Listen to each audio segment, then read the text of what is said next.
Hi, everyone, and welcome to Murder and Merlot. We are a true crime book club podcast. I'm your host, Tara. And I'm your host, Michelle. How's it going, Michelle? It's going pretty good. Beautiful day. I have no complaints. Excellent. And I'm excited for tonight's episode. Yeah, I'm crapping my pants.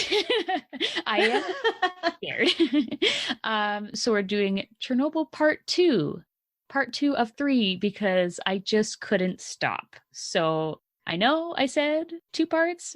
I didn't make any promises, though. I was clear that that may not actually happen. Yeah. So here we are. It's going to be a 3-parter. I just couldn't help myself. And you know what? There's a lot of information to cover. So yeah, and cool. And we're going to aim for back-to-back episodes. So like this week, record again next week, and pump them out just back-to-back. So fingers crossed. That's the plan. So hopefully we can pull that off. As long as life doesn't get in the way. Which it happens. It happens. Let's just say. And speaking of which, we do have a big announcement at the end of our show. So it's going to be a long one. Just saying, stick around, grab some snacks, grab a drink, grab your glass, you know the drill. But there's going to be a big announcement. So grab the bottle. Hell, why not? Yeah, do it. You need it. If this story stresses you out like it stresses me out, then you need a whole bottle. Just saying. I would agree. Yeah. So, yeah, prepare yourselves for that. But first, let's shout out our favorite responses from our Fluff and Stuff question from our last episode. We had some good answers. I like the question. I think it's very fun. And like I just saw before we signed on that we had another answer from Bestie, and I haven't responded yet, Bestie, but I will. Oh, and that one. Very exciting. Yes, like minutes before we recorded. And I was like, perfect. Way to go. That sounds great. And just a reminder that our question was, what doomsday theory do you think will end civilization? Which is just so fun.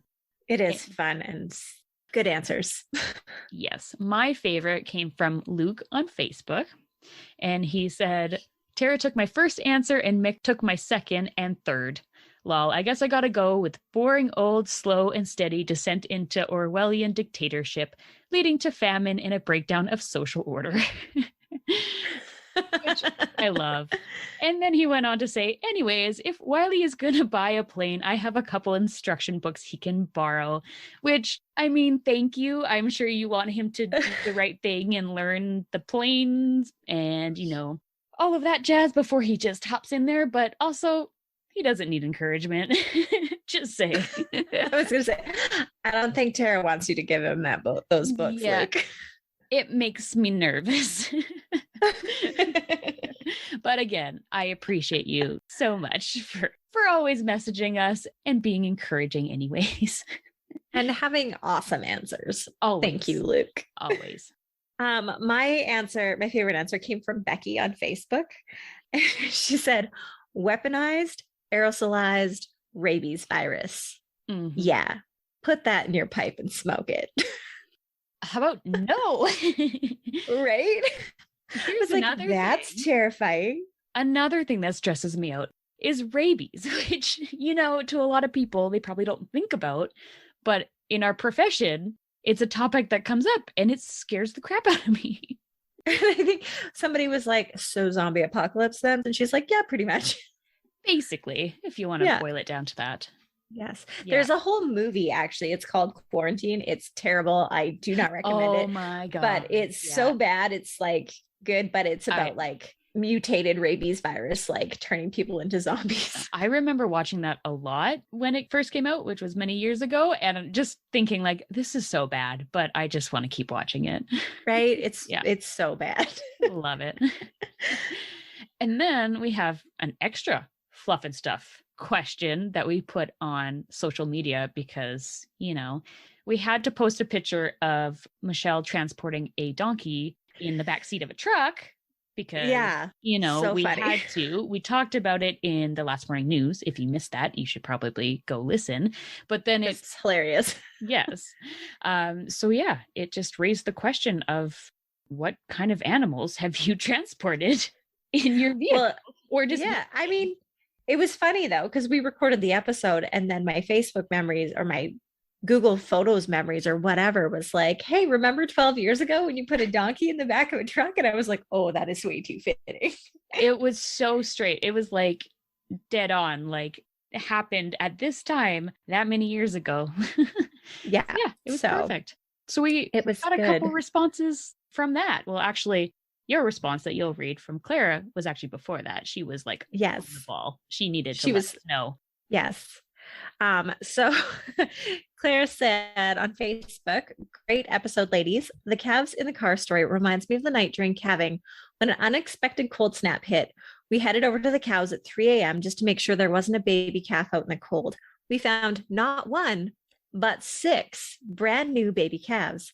As we traveled home with 6 calves and 2 humans in the cab of the truck, we wondered what the police would say if we got stopped.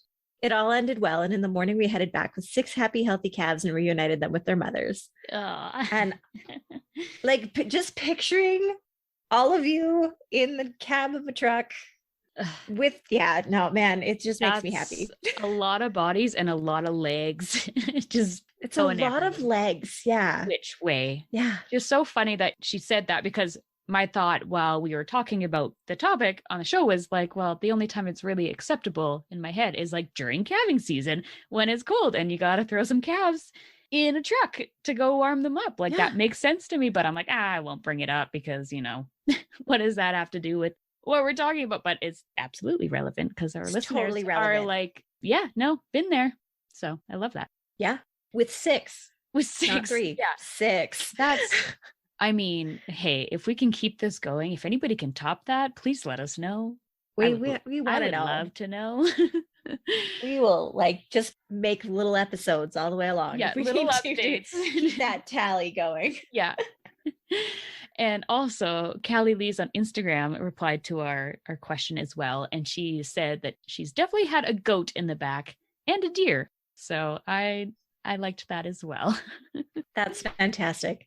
Goat, I can see. I mean, it's still going to crap all over your car.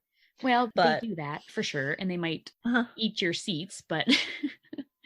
Yeah, but goat turds are pretty easy to clean up. That's true. That's very true. It would be much better than calves. Just saying. Yeah. Yeah. Or donkey. I promise. Known from experience. Yeah. Yes.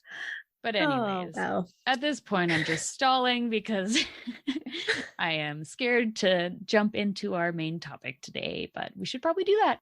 All right, friends, grab your glass and get cozy. Let's talk about murder. Tink, tink. All right.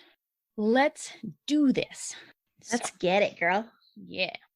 We left off Chernobyl Part 1 with plant director Viktor Brekhanov approaching the recently exploded nuclear power plant that was still on fire. Many would look to him to provide answers as to what happened in reactor number 4 and what should be done next. First, he had the emergency bunker in the main administrative building opened up for senior personnel to meet, as it was designed for staff to escape a nuclear attack. The bunker included phones to reach each department head, decontamination showers, an infirmary, air filters, a diesel generator, fresh water, and a steel airlock door. Next, he ordered for an automatic telephone alert to be sent to all senior personnel to inform them that there was an emergency of the highest degree. This was called a general radiation accident and indicated that there was a release of radiation in the station as well as into the open air.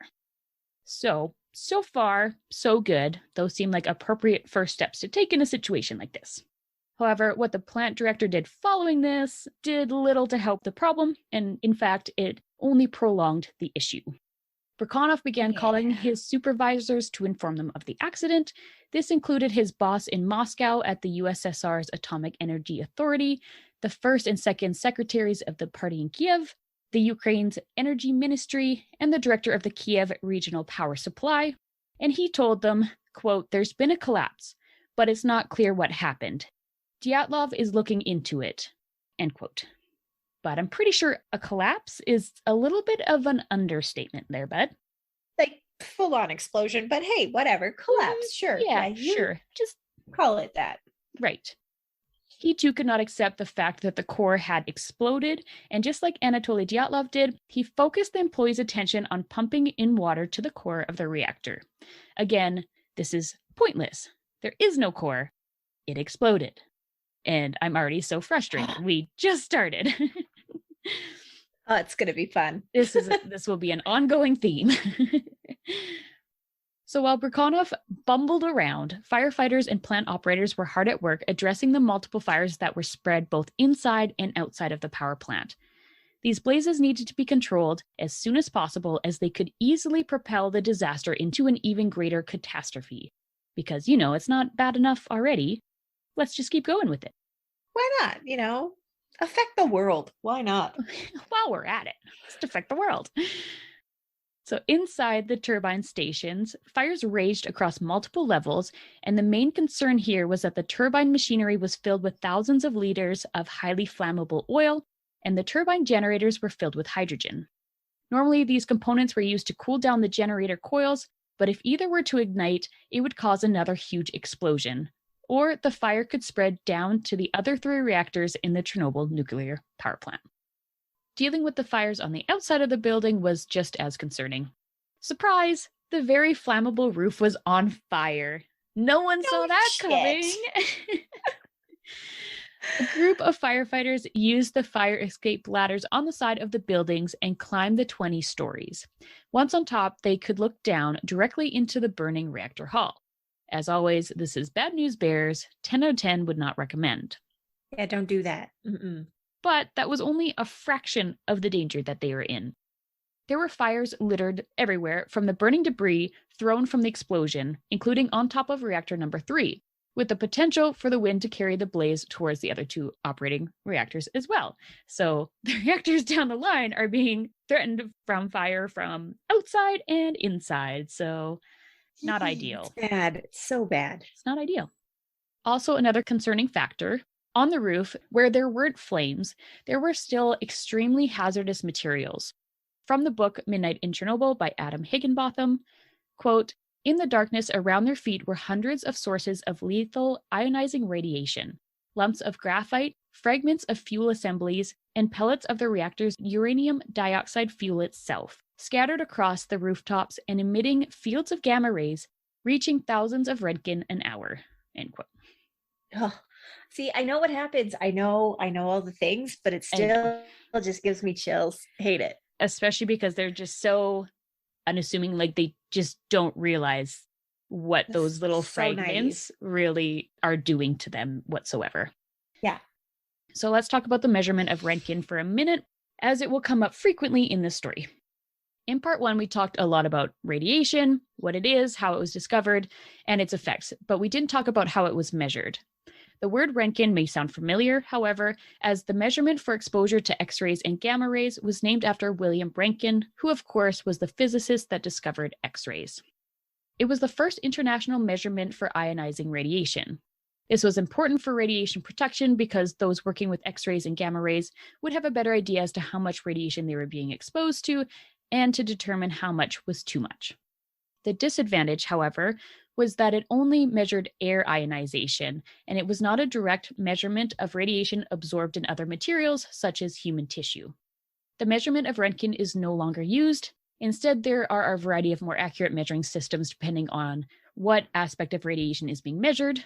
However, at the time, it was better than nothing. Yeah, as long as they were being honest. Well, but yeah. More on that to come, of course. We'll get into that. Yeah, for sure. Mm-hmm.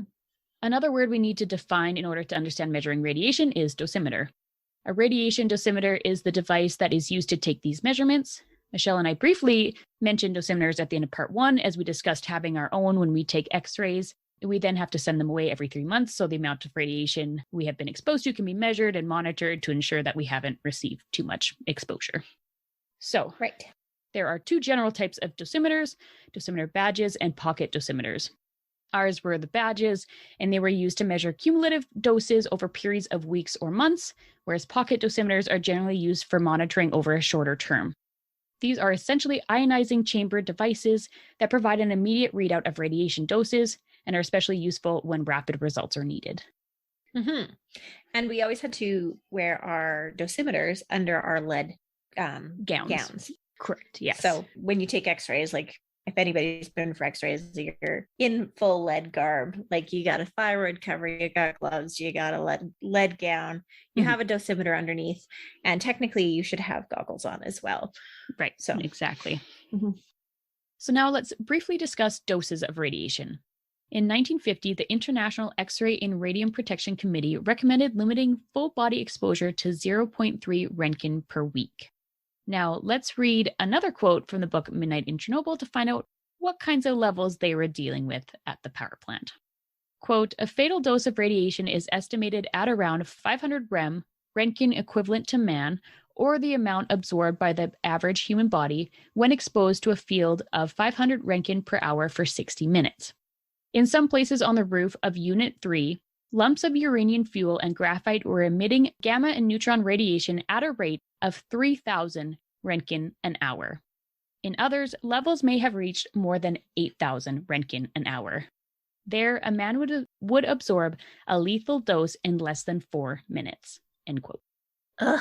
Oh, it gives me the willies. Yeah, a little bit different than 0.3 Renkin per week. Like, what? Yeah. It's hard to even comprehend. Yeah. So let's get back to those poor firefighters that were tasked with putting out the multiple blazes on top of the extremely radioactive roof. So not only were they in a race against time to put out the flames that could potentially spread to the rest of the nuclear power plant, they were absorbing incredible amounts of radiation, although at that time, they were unaware of just how much, as the radiation on the roof wasn't measured until later. To make matters even worse, the plant's fire suppression system had been crushed in the explosion.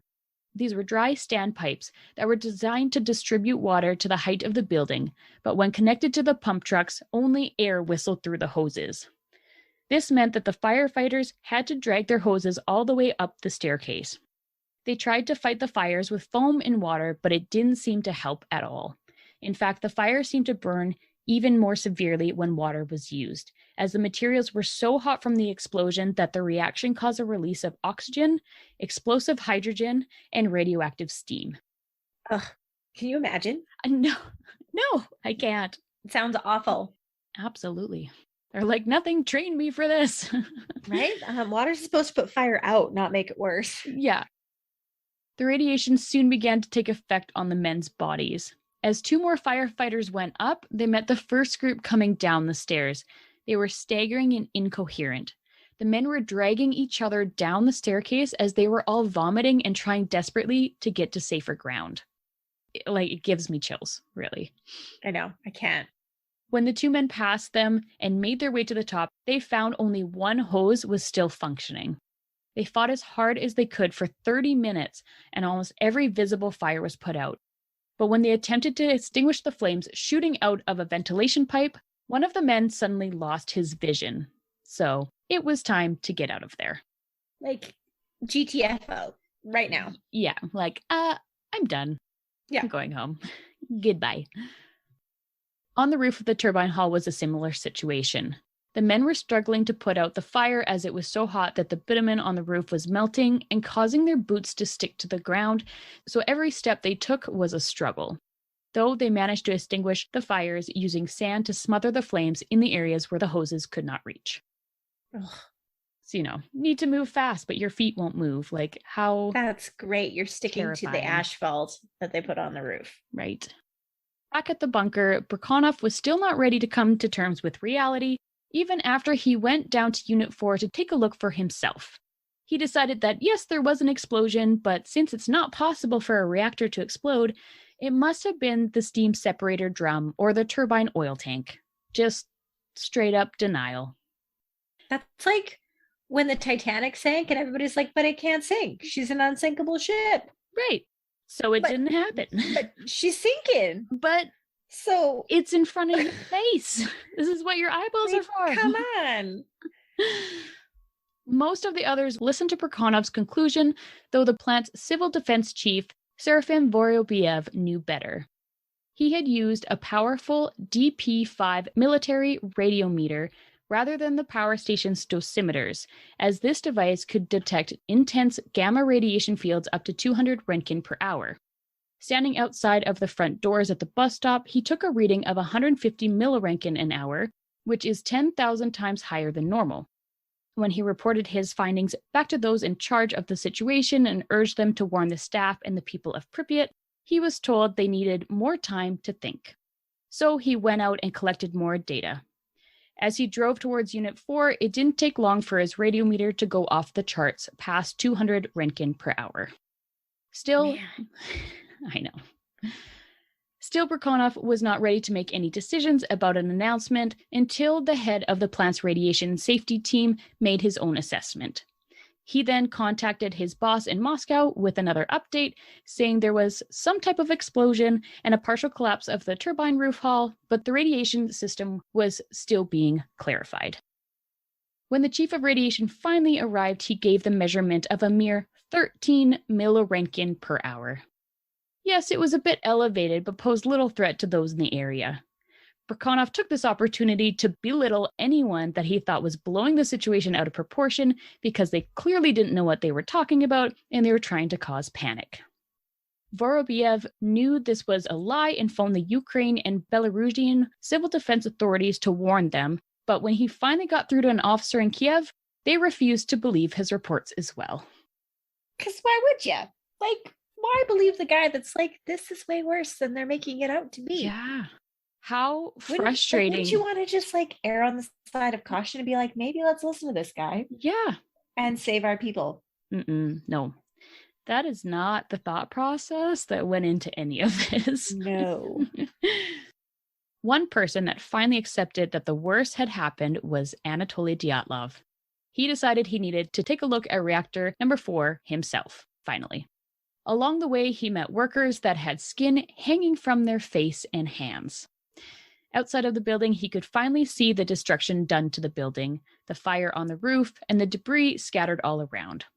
He hastily returned to the control room 4, where Leonid Toptanov and Alexander Akimov had remained on their post.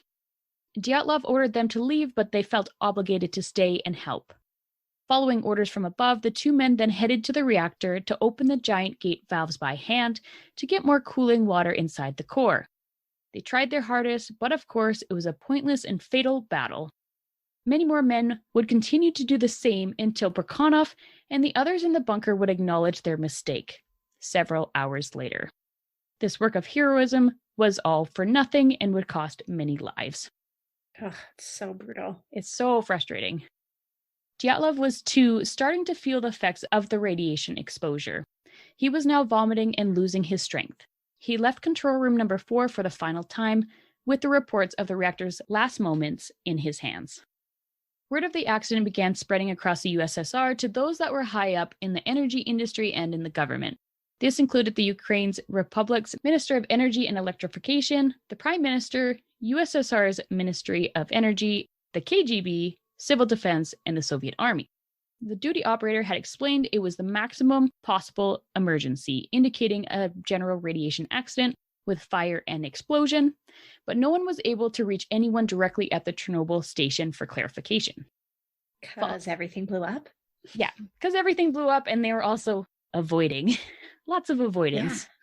Yeah. Oh, yeah. Following this news, the chief engineer at the Ministry of Energy's Department of Nuclear Power assembled the recently developed emergency response team that was trained to respond to accidents of atomic stations. The head of the USSR's civil defense also planned to deploy his troops in order to protect the workers and the nearby population. So even though they haven't received all the details, many can tell that there is a horrible situation unfolding at Chernobyl and something needs to be done about it. Brekhanov still says otherwise, though, as he called the Communist Party's nuclear industry chief, and even though he admitted that there was a terrible accident, he assured them that the reactor was still intact. Like, for what purpose, you Exactly. jackass? Right. Like, just what because was the purpose of lying? Just because you say it is doesn't make it so. Ugh, it's so frustrating. I know. Meanwhile, samples that had been taken from the ground and the water around the station revealed the presence of fission products and particles of nuclear fuel. This was conclusive evidence that the reactor core had been destroyed and that radioactive substances had been released into the atmosphere. So that's great. There is finally proof, because apparently looking directly into an exploded reactor core is not proof enough, or that there are chunks of graphite littered all around the plant, a material that is literally only found inside a reactor. But no, those are not proof enough. But no, like look into that reactor core again. Maybe your eyeballs will melt out of your face this time. right, exactly. Then maybe you'll be like, okay, There's bad. a problem. We have a problem. But I digress. Hopefully with this new data, the plant director will finally accept what really happened. But surprise, he didn't. I've already called him a jackass, but yeah, jackass. Yeah, it seems appropriate. Yep. Yeah.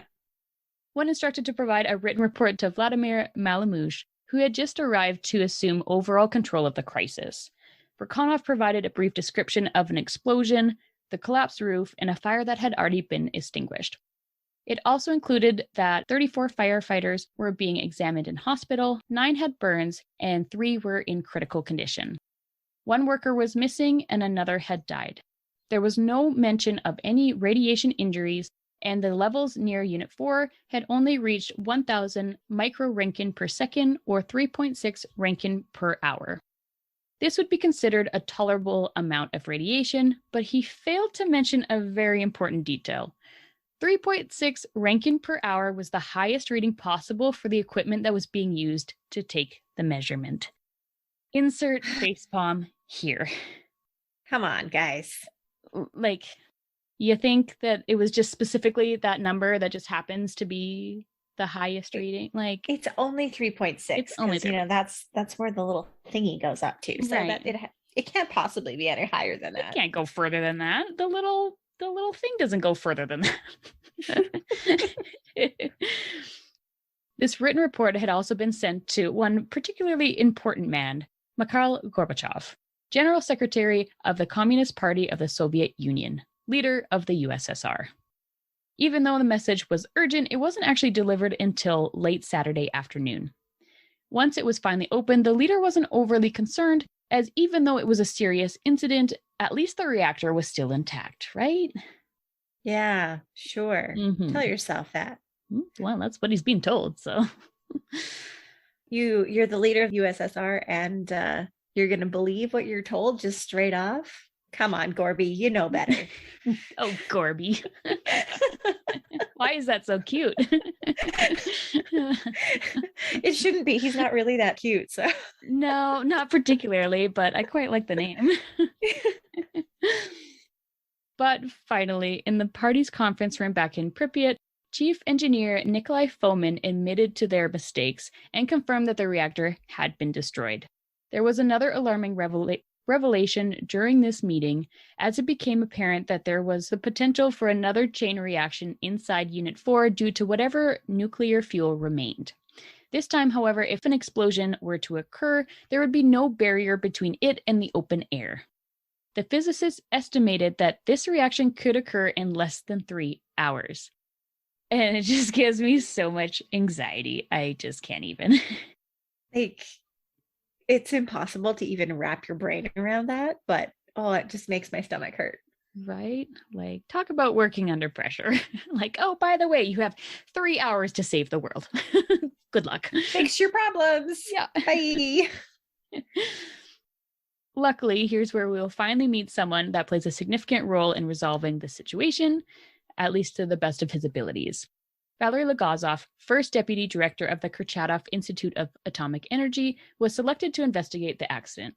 Although he was a chemist, not a reactor specialist, he would seek out expert advice in order to help with the situation. Legazoff was also to oversee a team that was tasked with containing the effects of the disaster. His first concern, of course, was the possibility of the new chain reaction. There had already been an effort to drench the nuclear fuel by pouring bags of boric acid on top, which contained neutron-absorbing boron, but they quickly ran out.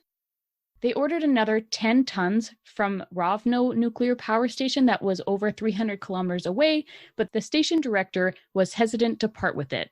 And once it was eventually sent over, the vehicle hauling the material broke down, so it wouldn't arrive in Chernobyl until the next day. Also at this time, Legazoff realized that the heroic efforts made by the workers to pump cooling water into the reactor for the last 12 hours had actually made things worse.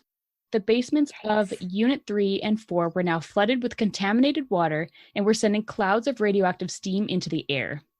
There was also still a fire somewhere inside that needed to be put out, and the reactor needed to be sealed off.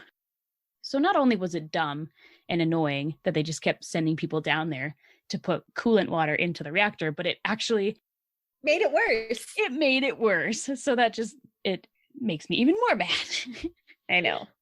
Not that I know anything about nuclear power or like would have known any better myself, but in hindsight, it's very annoying. Very, very, very annoying. As this impending doom threatened everyone in the vicinity and across the USSR, just a few kilometers away in the city of Pripyat, life continued on as normal. As executives were arriving, they saw children playing soccer, people out shopping, and there was even a wedding taking place. Nothing seemed out of the ordinary until you reached the so-called Sanitary Zone on the way towards the nuclear plant, where the station officers were wearing Lepisoc masks that were used to filter radioactive aerosols from the atmosphere. But if children are playing outside just down the road, the officers are just being dramatic, right? It makes me so angry because of the tiny humans. You guys know how I feel about the tiny humans. I knew you would have a problem. Man, like with that. I hate it so much. Protect yourself, but you know what? Let the children play in the radioactive dust and shit. It's fine. But everybody else is fine, right? What could happen? Mm-hmm. Fuck. So to speed things along here, essentially more and more evidence was coming in, confirming that the area needed to be evacuated, but yet those in control were not yet willing to do so. Anyone that pushed the idea was called an alarmist because no one was evacuated during the Mayak disaster, so why would we evacuate Pripyat? Because, you know, the Mayak disaster was handled perfectly and nobody suffered the effects of that one. No, of course not. According to anybody in the USSR, they didn't. Right. Mm-hmm. At around 8 p.m. on Saturday, a series of small explosions and white flashes came out of the plant's ruins. 2 hours later, the walls of Unit 4 started to shake from a massive roar. Workers took cover as glowing fragments came showering down and their dosimeters went off the charts. That's probably really bad, eh? I would think that's a bad sign. Yeah. Meanwhile, Gorbachev called for an update. Boris Sherbina, first chairman of the government commission in Chernobyl, would give the situation report. But he was definitely on the side of, it's not that bad and everyone's panicking for no reason. So that is essentially what he told the general secretary. He assured Gorbachev that they would restart all of the units and they would take all measures to liquidate the accident. Can't really restart a reactor that has been destroyed, but okay. You do you, buddy. You try that. Try. Let me know how it goes. Another concerning detail, the other units were still operating as if nothing happened. Some would try to call the operators to get more information about the situation at Chernobyl since they couldn't get through to anyone at Unit 4, but the workers had tight lips as they were told they weren't allowed to talk about what happened. The word was starting to spread around Pripyat, however, as the workers finished their shifts and went home to warn their friends and families, though none of them truly knew what happened or how bad it was. Fun fact, some citizens were trying to take preventative measures against the radiation by drinking vodka. These people believed that radiation created contaminated particles in the blood called shitiki, and vodka was an effective prophylactic treatment. You may be disappointed to know that this unfortunately has no scientific backing, but hey, it was worth a shot. Oh, those Russians. Pun intended. Yes. We have a problem. Vodka will fix it.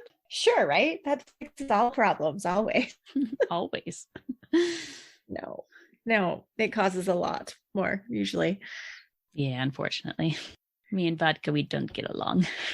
Me neither. The Pripyat Hospital, Medical Sanitary Center number 126, was becoming more and more aware of the seriousness of the situation as it was almost immediately overrun with workers needing medical attention.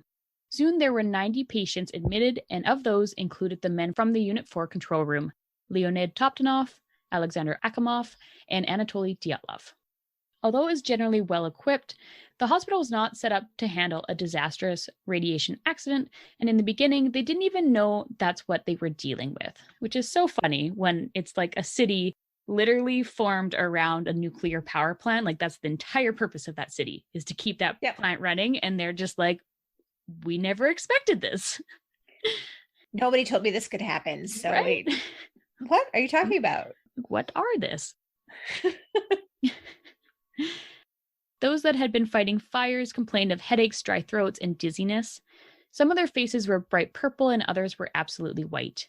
And everyone was vomiting. Once the radiation sickness was identified, all of the other patients were sent home, and the clothes and the belongings of the firefighters and workers were removed as everything on them was contaminated. These items were hastily thrown into the basement of the hospital. The clothing, boots, and bedsheets remain in the basement to this day and are still so radioactive that the entrance had to be blocked off so no nosy visitors can get too close to the high levels of radiation. Which is insane. That's clothing. And it's like, you can't go there because it's way too radioactive. Like, don't even look at it. Get away. Yeah. Like, your eyeballs will fall out. Oh my God. Scary. The second to die from the Chernobyl accident was Vladimir Shashnak. He had been monitoring the turbine test from the flow meter room when the explosion happened. His unconscious body was found pinned under a fallen beam with bloody foam coming from his mouth. He had deep thermal and radiation burns, broken ribs, and a broken spine. His colleagues managed to remove him from the wreckage and get him to the hospital. However, the damage was far too severe, and he passed away. Before succumbing to his injuries, he tried to instruct the hospital staff to stay away from him as he came from the reactor compartment and was highly contaminated. Oh, like his last thing he tried to do was like, please don't kill yourself for me. Yes. Don't kill yourself for me. Get away from me. Just leave me be. It's too late. Ugh, my heart. Mm-hmm. As more and more patients were arriving and the current patients were deteriorating, emergency airlifts were ordered so the critically injured could be treated in Moscow. Meanwhile, the 5 schools around the city were told to carry on as usual. There was nothing to worry about. Ironically, there had been a health run scheduled for the kids the next day, because children running in a minefield of radioactive fallout is just the epitome of health. I can't. Oh, it makes me so mad.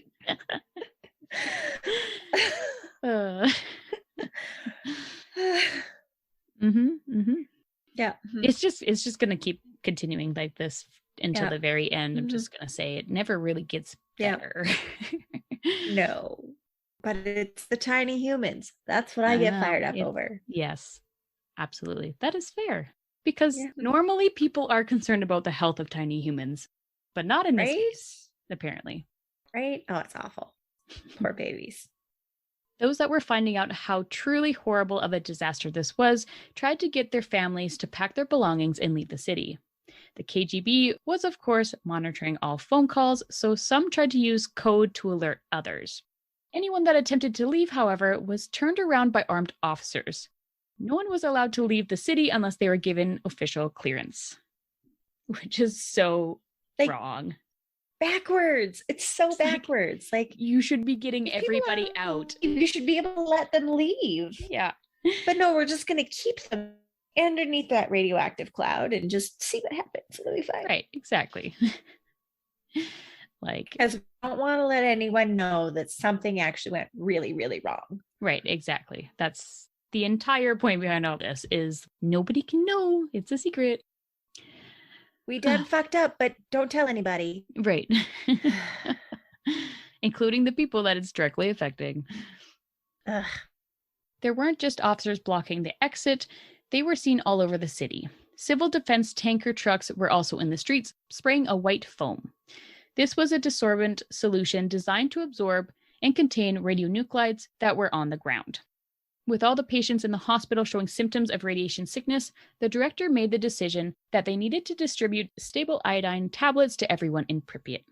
This is a prophylactic that works against iodine-131, the radioisotope that is particularly dangerous to children. Of course, they did not have enough in the hospital to treat the entire town, so they had to bring more in from neighboring districts, though it had to be done in secrecy, so no one from the outside would find out what kind of mess they were in. Overnight, they would receive 23,000 doses of potassium iodide, and they began making arrangements to have the medication handed out door to door. Because nothing says suspicious like, don't mind the military presence or the white foam coating the streets. Oh yeah, and here, take this pill. But don't be an alarmist. Everything is fine. Like, for real. I think that was like how it was in the USSR. It's like, oh, military's here. Something's going on, but we're not asking questions. You just don't ask questions. You just do as you're told. So yeah. Because that's how you disappear, right? Exactly. Like, right. I'm just going to do what I'm told and carry it will on be with fine. my day. Right. Exactly. Yeah. Another area that raised red flags for the people of Pripyat were their radios. Every home in the Soviet Union had hardwired speaker boxes that would play propaganda throughout the day. It was even considered to be suspicious if anyone turned off their radios, so when all of a sudden they fell silent and the phone lines were dead, people knew something unusual was happening. Which I just thought was another great detail about the Soviet Union.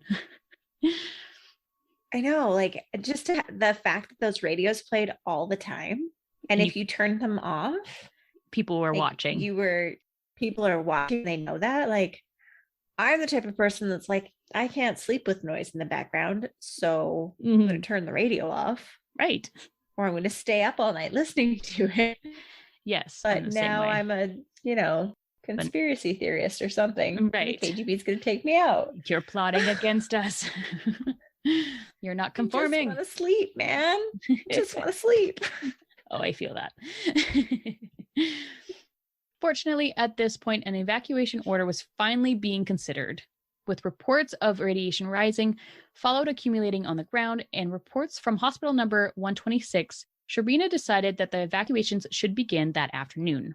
But before giving the final order, he wanted to see reactor number 4 himself.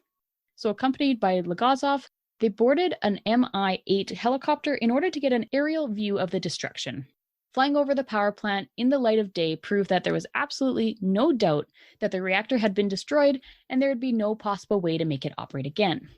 The roof and the upper walls of the reactor hall were gone, and the 1,000-ton lid of the reactor had been thrown aside.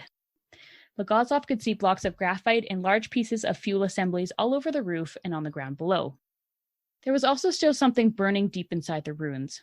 He knew for sure now that this accident would not just affect Pripyat or even the USSR, but the entire globe. And he was responsible for containing it, which just makes me think, next time when life gets rough, just remember at least this wasn't your job. Right?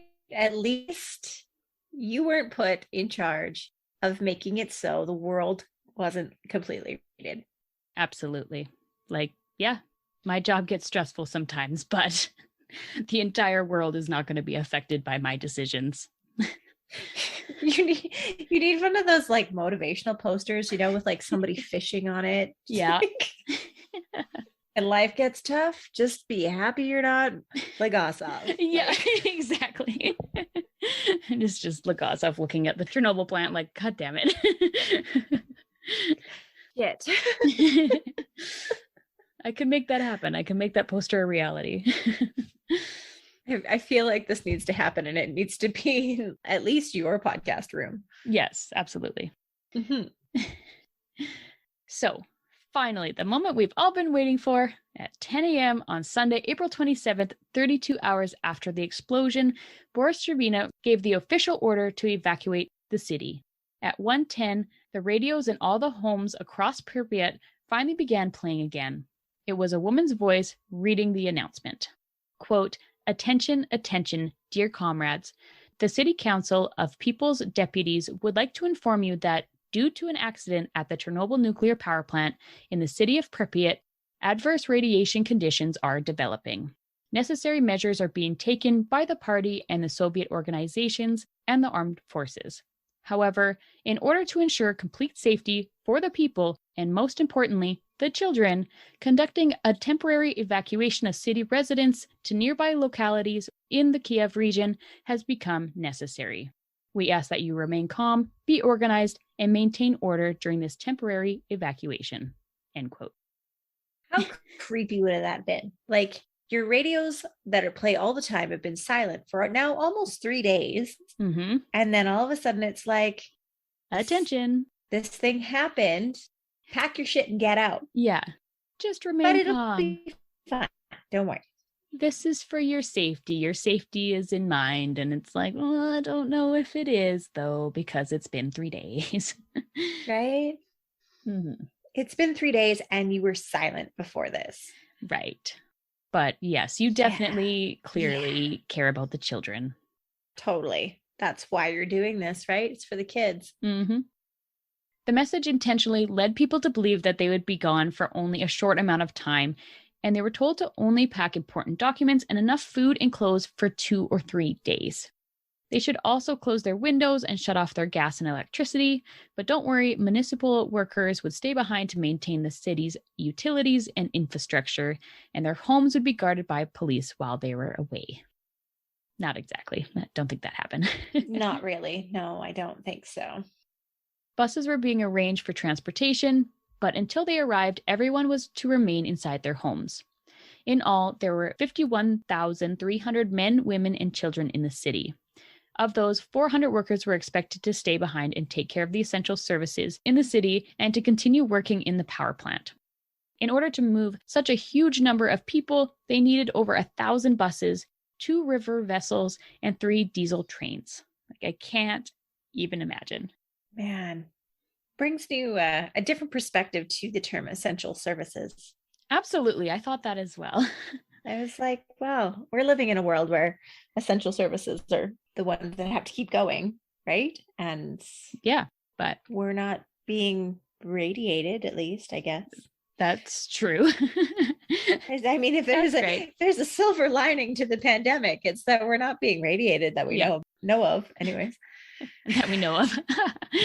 All I could think of are essential services, like liquor stores would be considered essential, apparently. But then I'm like, I feel like in Russia, they would also consider liquor stores essential. So it's the same. Vodka is important. Yes. It's important. Protect against the radiation. You got to drink the vodka. Right. Now, does it work against COVID? Sorry. I'm not going there. I'm sure somebody's tried it. Let's be honest. I mean, really, where was I? Let's see. So where do you get 1,000 buses in such short notice? That's a great question. You take over all the city buses in Kiev and the surrounding areas and order the drivers to travel towards Pripyat with police escorts, of course. Yeah. This all had to be done in secrecy again, though, because remember, no one can find out what happened. So there were many angry people waiting at their bus stops the next day with no ride. I think that's a hilarious image to think about. Just people pissed, just like, fucking bus is late and now I'm late for work and right? Is it never going to show up? Where's all the buses? Can you just imagine, like, in a country's capital at a bus terminal where there's usually like hundreds of buses and there's just none. And people are just like, what the actual hell is happening? Like, I'm pissed. Where could they have all gone? Like, really? And how do you sneak that many buses out of the city without being suspicious? I feel like I really need to know. A couple people may have noticed, just saying. Like, something's happening. Again, we're not going to ask any questions because we don't want to get shot. Something's happening, and I'm gonna guess it's happening that way. Where all the buses are going. Don't follow those buses. Yeah. Oh, all those buses, thousands of buses are heading that way. I think I'm gonna go that way, the other way. I'm gonna go the opposite direction. That sounds like a good plan. Yep. Unless you're like super nosy and you're like, well, I kind of want to see what's happening. Must be good. Man. Yeah. Our fatal flaws right there. We'd be like, let's get on one of those buses. That curiosity. Curiosity kills a cat. Yeah. The evacuation went very smoothly. Everyone packed up their bare essentials and waited patiently. No one was panicking, even though they were surrounded by so much mystery and uncertainty. What happened? Where were they going? How long would they be gone for? Nobody knew, but they were taking it pretty well. In the end, it took a total of 1,225 buses to evacuate the city. On their way to their new destinations, it was realized that the vehicles would be heavily contaminated from driving through the city, so they all had to turn around for decontamination. In only a few hours, it's like, that's an oversight. I feel like it'd be like, yeah, obviously, they're driving through radioactive material, like they're going to be contaminated, just saying. In only a few hours, this bustling city was abandoned, with only some workers and family pets that had to be left behind. The streets were quiet, other than the thumping of the helicopters over the Chernobyl nuclear power plant. So these helicopters were part of Legazov's and Turbina's plan to stifle the possibility of a new chain reaction and to extinguish the fires that were still burning inside the reactor. If left alone, the fire would likely continue to burn for about 2 months and would spread contamination across the world for years. It was eventually decided to use a concoction of clay, lead, and dolomite to dump inside Unit 4, though none of these materials could be found around the plant, and some were in short supply across the USSR. Until the substances could be sourced, the boron that finally arrived was used as a first attempt to cease the reaction, and initially it seemed to be working. They also decided to dredge the river and use the sand as an attempt to smother the ruins. In doing so, they came across farm workers that had remained in the area despite the evacuation orders, so they ended up recruiting them to help. Eventually, there were 100 to 150 men and women filling sandbags for the mission. Dropping the sand and the boron by helicopter would not be an easy or safe task, however. There was no bomb sites or target mechanisms, so the drop had to be done by eye to estimate the trajectory. The intense heat also made it impossible to hover, and they were being blasted with clouds of toxic gas and waves of radiation. Yet they returned to do it over and over again. Eventually, they brought in 14,000 parachutes, as they could carry about 1.5 tons of materials without breaking. So this would be a much more efficient way of dropping absorbents over the reactor. Still, it was an immense amount of work. The labor-intensive days would stretch on for more than 16 hours and included hundreds of helicopter trips, which delivered thousands of tons of materials. Throughout all of this, the men didn't have any protective equipment to wear, and the radioactive dust filled their eyes and mouths. They were supposed to have an exposure limit of 22 rem, but many underreported their readings in order to continue to fly. And another part of the helicopters, one of the helicopters actually crashed, which I'm not sure if you've ever seen video of, but I watched the video of this helicopter crash. So it was flying over the reactor and the blades hit one of a cord or something above the plant, and it went crashing down. And that video is on YouTube. You can go watch it, and it just makes your heart sink. Like, it's chilling. It's awful. Absolutely. So I think some report that, it was from the radiation that the helicopter crashed, but it was actually the blades had hit some type of cords above. But it was horrible. I think there was 5 people aboard that died. Just diving into an open radioactive canister, basically. Yeah, essentially, yeah. It's not ideal. So even though the USSR tried their best to keep the situation under wraps, the rest of the world was about to find out their little secret. A cloud of radiation had been dispersing over thousands of kilometers and eventually reached Scandinavia. Automatic monitoring devices in Denmark and Finland started picking up readings of increased radiation. Later on in the night, when the clouds formed over Sweden, they released radioactive rain over a city 2 hours north of Stockholm. Ugh. Nightmare. See, this is why it gives me nightmares, because like, when does it stop? Exactly. And it's like, yeah, something bad may not happen near us, but that doesn't mean it can affect us, right? Exactly. I know. Nearby at the Forsmark nuclear power station, they thought their equipment was malfunctioning because it was reading such high levels of radiation. But they continued with further testing and found alarming results. The contamination in the area could have only come from nuclear fuel that had been exposed to the atmosphere. Of course, they feared that it was somehow coming from their own plant, but once they began receiving reports from other research facilities hundreds of kilometers away, it was determined that it had to have originated from somewhere outside of Sweden.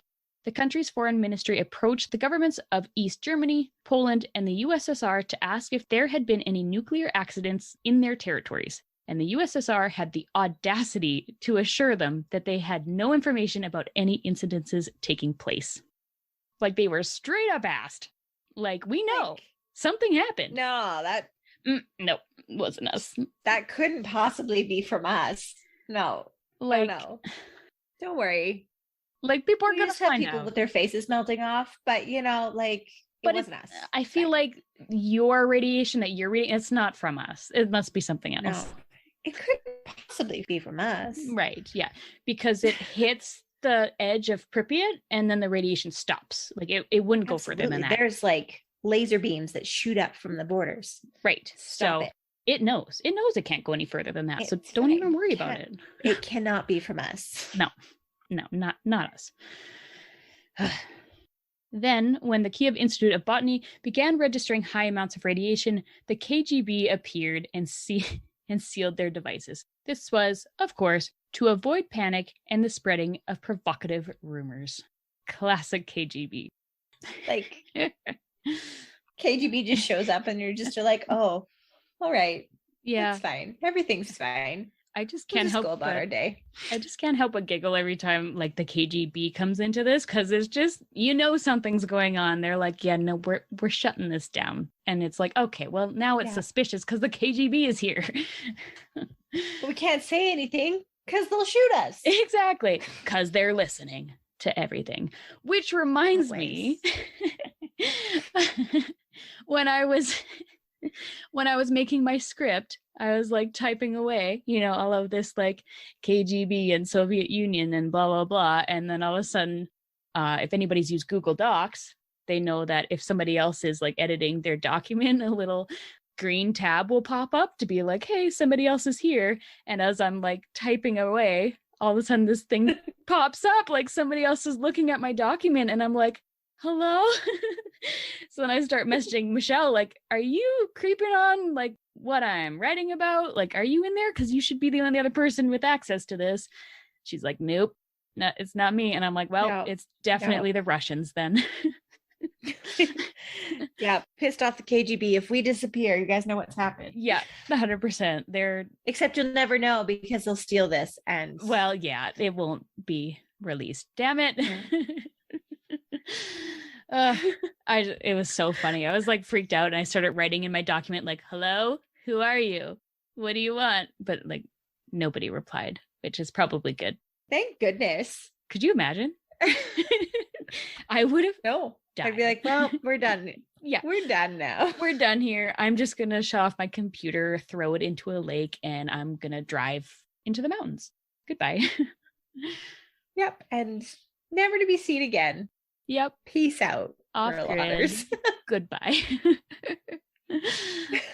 Oy, stressful.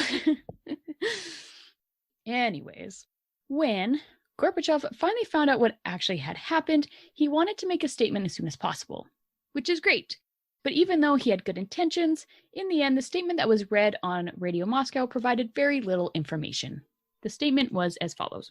Quote, an accident has taken place at the Chernobyl nuclear power plant. One of the atomic reactors has been damaged. Measures are being taken to eliminate the consequences of the accident. Aid is being given to those affected. A government commission has been set up. End quote. Very like point blank, just no additional details, just bare minimum. No. Not surprisingly, with this came more pressure to reveal further information about what had happened, so a second announcement was made the following day. This time, they admitted that there had been 2 casualties, the reactor building had been destroyed, and that Pripyat had been evacuated. There was still no acknowledgement about the release of radiation, though. Turns out, they would have been much better off just telling the truth right from the beginning, because the media all around the world took the story and filled in the blanks to make it as sensational as possible. As they do. The United Press International reported that they spoke to a woman in Kiev who informed them that 80 people were killed in the initial explosion and an additional 2,000 died on the way to hospital. It is believed that the reason this information was so inaccurate is because the reporter's Russian was so poor that he misunderstood the woman completely. So that's not helpful. Rough. But accuracy doesn't always matter in the media, so these are the numbers that started being published all around the world. Eventually, some of the news sources, such as the New York Post, claimed that the death toll was now 15,000, and the bodies were being buried in mass graves in nuclear waste disposal sites. Which is crazy. So when I was first reading the book, I actually sat down and talked with my dad about it, because this was 1986, right? I was in the womb when it happened. But my parents have always watched the news, and I was like, so what do you remember learning about Chernobyl from the news? And my dad was like, honestly, not that much. He's like, I remember that there was like a subtitled speech from Gorbachev or whatever, but it was just like, yeah, so this thing happened. We're dealing with it. No biggie. It's fine. And it wasn't until like a while later that the other news, American Mm. news, was being sent to Canada and whatever, and it started to blow up, and they were like, "Oh, guess Seems something bad. really bad happened in the USSR." Right. But he's like, at first, he's like, It "We wasn't didn't a even concern. think about it. We Right. didn't even think about it." Oh, that's so They're interesting. just like living their young lives. Like my brother would have been like 2, right? Like playing with their baby, Right. expecting another baby, and they're just like, whatever, life is fine. It's so crazy to me that it's Thankfully, like they weren't freaked out and terrified, but I would have been. Yeah, especially being pregnant at that time. Like, not that a lot of people knew the effects, but like thinking back on it is like, oh boy, that's scary. Right? Yeah. Like radiation works. It hits the hardest on rapidly dividing cells, and those are like babies in the womb. Absolutely. Yeah. It just blows my mind that it's really not that long ago, but it feels like it should be like so long ago that it shouldn't affect anybody that is on the earth right now, but it's definitely not true. Like, it was not that long ago. No. I just turned 35. Well, there you go. Yeah. Crazy. Yes. Also, still spreading all around the world was, of course, the radioactive cloud. In Belarus, black rain was falling over their farmland. Yet, all around the USSR, cities were being encouraged to continue on with their May Day celebrations and parades as a way to show the world that there was really nothing to fear. Yeah, black rain. That sounds good. Healthy for you. I feel like Belarus had a really crappy deal here because they were because Chernobyl is like basically right on the edge, like on the border. Yeah. So it's like, sorry, it probably affected like Belarus more than it affected Ukraine just because of their location. Where they were located. Like, totally. Come on, guys. This isn't us. What are you doing over there? Conditions at the plant were only getting worse, however. It was discovered that the mission to smother the reactor with absorbents may result in further disaster. With the help of a thermal imaging camera, they could now see that each time a load was dropped over the reactor, clouds of black radioactive smoke and dust were thrown into the air and taken away with the wind. What was even more concerning was that the temperature inside the reactor suddenly started to increase. They feared that the mix of all the matter was becoming so hot that it was starting to fuse into a mass of radioactive lava. Because that's all we need right now is radioactive lava. It like seriously sounds like we're making it up. But I know. Like this shit happened. I know. And I feel like a broken record, like, oh yeah, and then it got worse, and then it got worse, and then it got worse. And then they tried this and it seemed to get better, but then it got worse. Right? Sorry if that's repetitive, but that is the entire story. With the combination of the recent explosions and the 4,600 tons of sand, lead, and dolomite that was dropped from 200 meters, it had significantly compromised the foundation of the reactor. This means that the radioactive lava could burn its way through the concrete and leak into the ground below. This, of course, would contaminate the water supply for everyone in the Ukraine, and it would also flow into the Black Sea. Hold on to your butts because it just keeps getting worse. Before the molten... We warned you. Yeah. I mean, I just said it, but here we are again. Before the molten fuel reaches the Earth, it would have to go through the flooded safety compartments beneath reactor number 4. This would result in a steam explosion even larger than the first, which could destroy the other 3 reactors in the plant. The result would render most of Europe uninhabitable for hundreds of years. What the actual hell? Like, oh, it blows my mind. In order to prevent this from happening, it was decided that they needed to drill underneath reactor number 4 and freeze the soil with liquid nitrogen. They also needed to find workers willing to go into the basement directly underneath the reactor and open the valves of the steam suppression pool in order for the highly radioactive water to be pumped out. This would be difficult for a number of reasons. The basement contained a maze of complicated pipework, there were all kinds of corridors and compartments, and it would all have to be navigated while wading through water in the darkness. While all of this was being planned, the helicopter mission continued, because doing something was better than doing nothing. Mm-hmm. Before draining the water, they first had to decide where they were going to store the 5,000 cubic meters of the radioactive waste. After 2 days of deliberation, it was decided that they needed to pump the water into 2 open-air pods that were just outside of Pripyat. This would require 1.5 kilometers of hoses that needed to be rolled out by hand. The pumping could begin once the liquid nitrogen arrived, but there had been a delay. The convoy of tanker trucks had stopped 60 kilometers away as they were afraid of the dangerous radiation they would be driving into and refused to go any further. But disobeying orders in the Soviet Union ain't gonna fly. Soldiers were dispatched to find them and bring them in. Finally, they were able to persuade the drivers into delivering their cargo, with a little encouragement from the machine guns they were carrying. Yeah, how do you say no to that? You really can't. You can't. They're very persuasive devices. Eventually, the supplies arrived and the pumping began. This, of course, didn't go smoothly because literally nothing in the story could go as planned.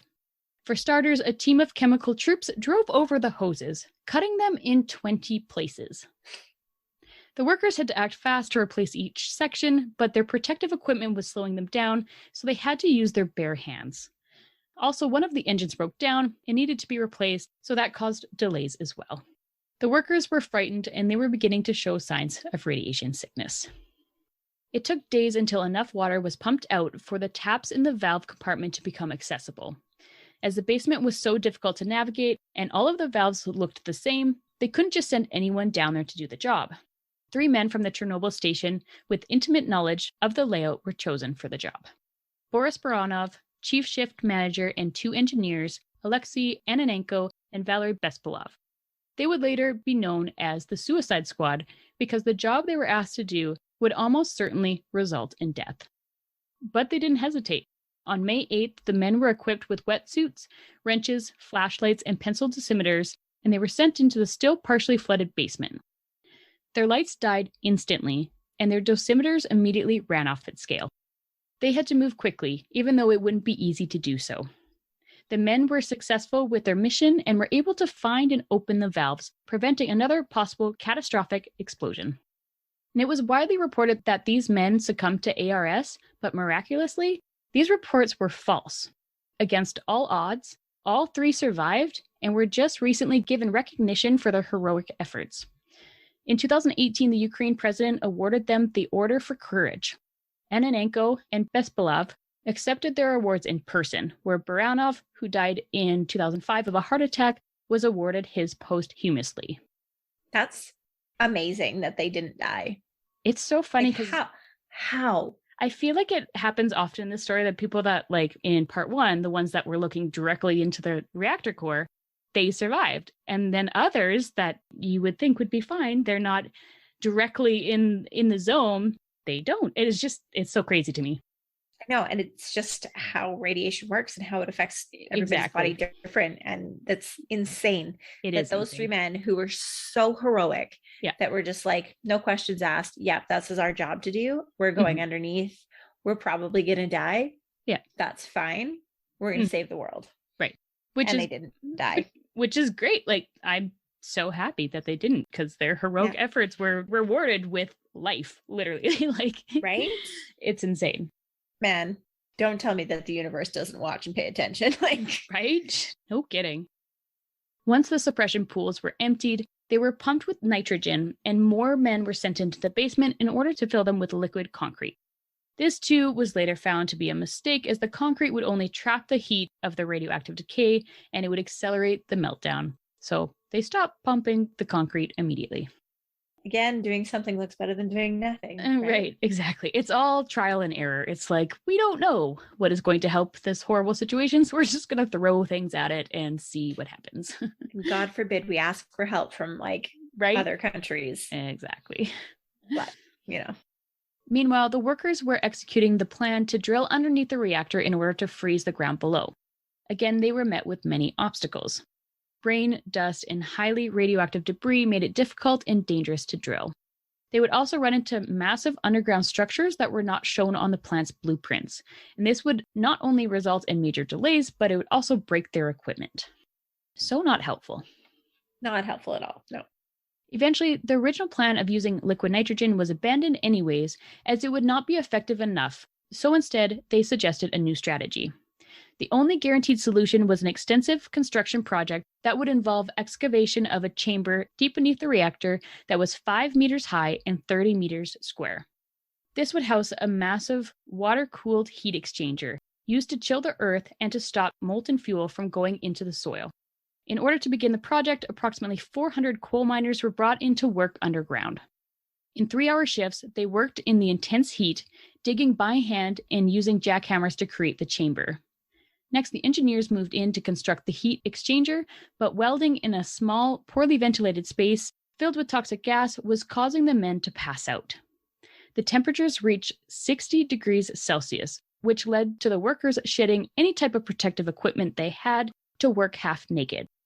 By the end of their shifts, they were so exhausted that they would have to be physically pulled out of the tunnel. But the weeks of hard work from hundreds of miners, soldiers, construction workers, electricians, and engineers turned out to be for nothing. The temperatures in the reactor dropped, and the threat of the meltdown was over.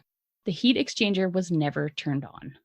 Man, the sacrifice that those miners, what they did was incredible. Absolutely. And they were like, it's too fucking hot, so we're going to do it naked. Yeah, we're going to get it done faster if we can move and be able to tolerate the heat. So we're going to take the risk. Right. There's a scene in I know we'll talk about the Chernobyl show on our book club episode, but there's a scene in the show where the lead miner, he's like, is the protective equipment really doing anything for us anyways? Right. And because really, what was their protective equipment? Really, it was nothing. Like a rubber suit? Yeah. Like a rubber suit in 60-degree Celsius conditions. You'd die. You'd die of heat exhaustion. You can't do it. It would be awful. And so he's like, it's not saving us anyways. So we're going to get this job done faster. Yeah. 100%. Right?